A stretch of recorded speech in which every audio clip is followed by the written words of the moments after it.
Ah, on sent encore cette adrénaline qui flotte dans l'air, cette électricité si particulière. Oui, c'est palpable, hein. Au lendemain d'une grande demi-finale, une place en finale de la Coupe d'Afrique des Nations, c'est le genre d'enjeu qui fait vibrer tout un continent. C'est une tension qui est unique. Chaque tacle, chaque passe, chaque minute qui s'écoule, ça pèse une tonne. C'est bien plus que du sport à ce niveau-là. Ça devient une affaire de fierté nationale. Exactement. Et c'est précisément là-dessus qu'on va se pencher aujourd'hui. On va revenir sur cette victoire du Sénégal 1-0 face à l'Égypte.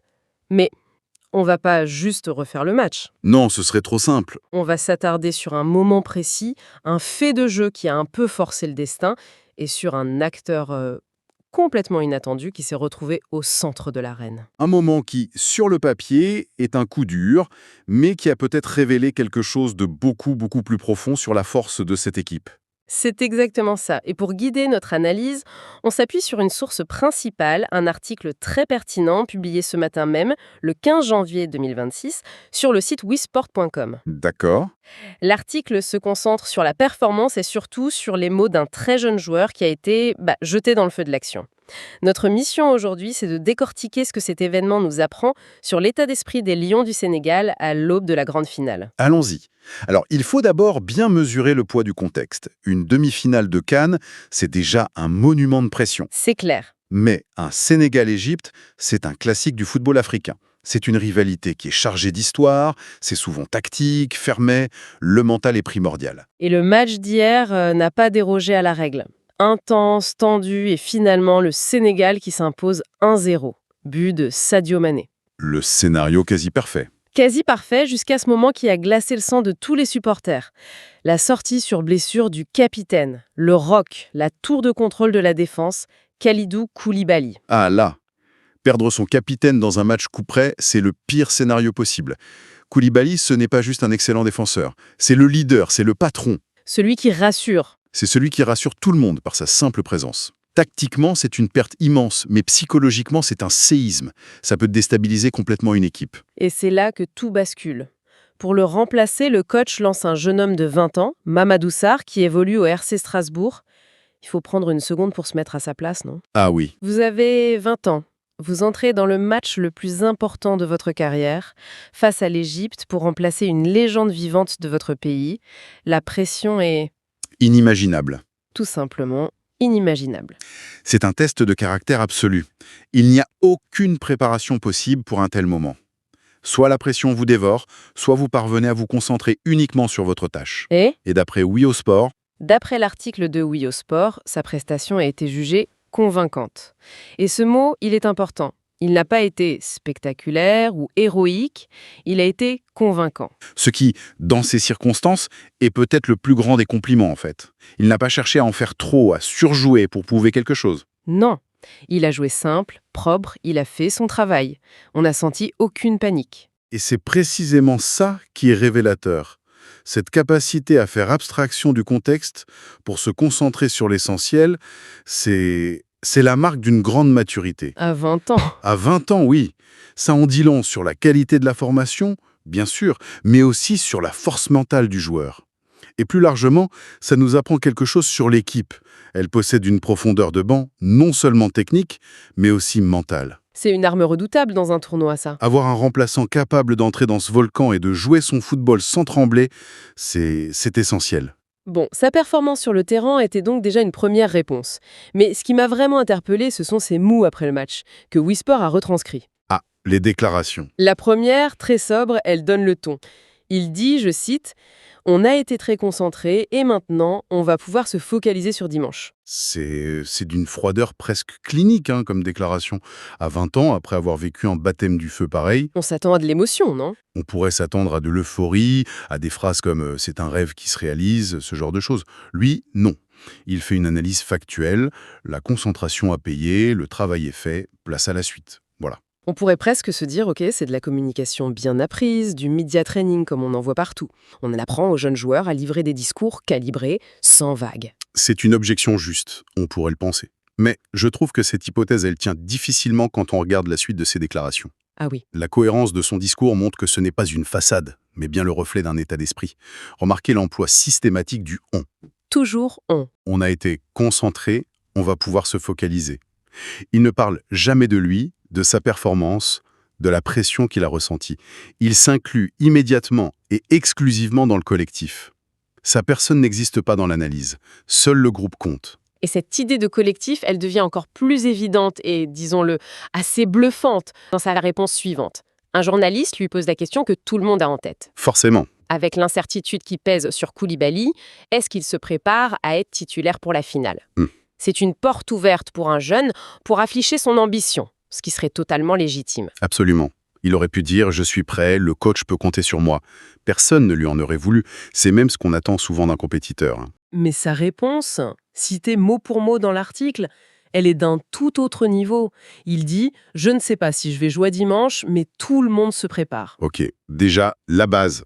Et il continue « si ça doit être moi, j'espère que je serai prêt. Si ça doit être un autre, j'espère qu'il le sera aussi. » C'est une déclaration extraordinaire. C'est l'incarnation même de l'esprit d'équipe. Il dépersonnalise complètement l'enjeu. C'est ça. La question, ce n'est pas « est-ce que je vais jouer ?» mais « est-ce que l'équipe aura un joueur prêt à ce poste ?» Il se place comme un soldat au service de la mission, au même titre que n'importe quel autre coéquipier. Il n'y a pas la moindre trace d'ego. On sent que le nous a totalement écrasé le jeu. Et ce qui est intéressant, c'est que ce n'est pas un cas isolé. L'article de WeSport, il s'inscrit dans une page où on trouve d'autres interviews, et notamment un titre basé sur une déclaration d'Idrissa Gana Gueye. L'un des cadres. L'un des cadres historiques, oui. Et Gueye dit si on va chercher cette CAN, ce sera avec le groupe.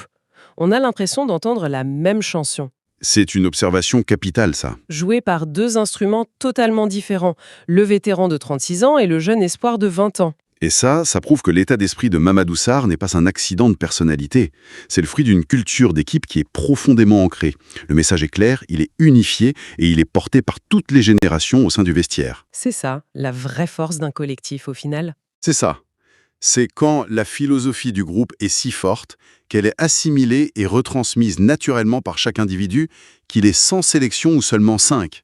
C'est ce qui rend une équipe résiliente face à l'adversité. Et on en arrive au sommet de son interview. La phrase qui a été choisie par WeSport pour titrer son article et qui, je pense, résume absolument tout. La phrase clé. Interrogé sur la finale à venir, il lâche cette phrase, écoutez bien. « Je suis très content de continuer l'histoire. J'espère qu'on va ramener cette deuxième CAN pour le Sénégal. » Voilà. On est au cœur du réacteur. L'expression « continuer l'histoire », elle est d'une puissance folle. Ce ne sont pas des mots qu'on choisit par hasard. Non, surtout pas à chaud comme ça. Surtout pas. Ça implique une conscience du passé, un poids, un héritage. Ce n'est pas juste un match de plus. Exactement. Un jeune de 20 ans pourrait légitimement voir cette finale comme l'apogée de sa jeune carrière. Un événement unique, quoi. Lui, il le voit comme un chapitre dans un livre beaucoup plus grand.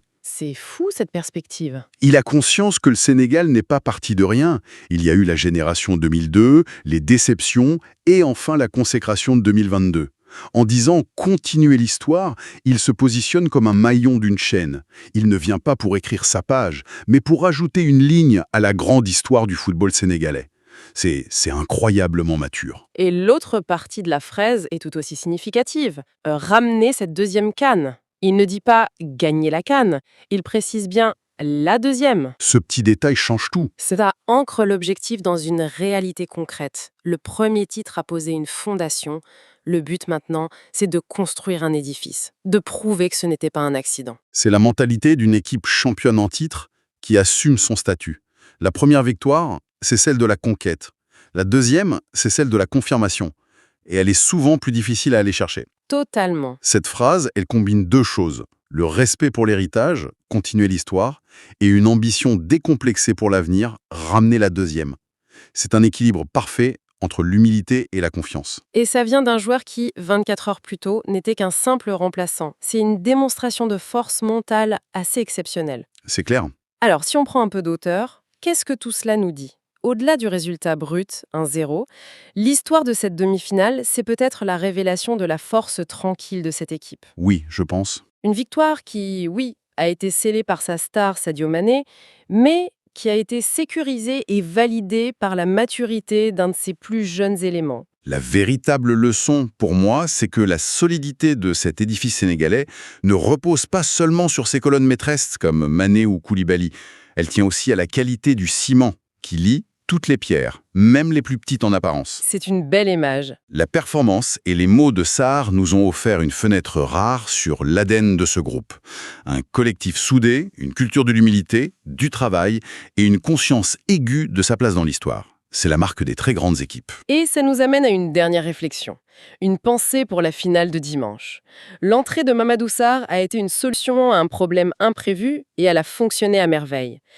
Mais peut-être que c'était plus qu'une simple substitution. C'est la question qu'on doit se poser. Avec l'incertitude qui plane toujours sur la participation de Koulibaly, on a beaucoup parlé de problème pour la défense sénégalaise. Forcément. Mais si ce remplacement forcé avait en réalité été une opportunité, si on avait assisté en direct non pas à un simple changement tactique, mais à une passation de pouvoir symbolique. Une passation de pouvoir. Peut-être pas définitive, évidemment, mais la confirmation éclatante que la relève est non seulement prête, mais qu'elle est déjà capable de répondre présente au plus haut niveau, dans le moment le plus chaud quand tout est en jeu. La question n'est peut-être plus de savoir si la relève arrive, mais de constater qu'elle est en fait déjà là.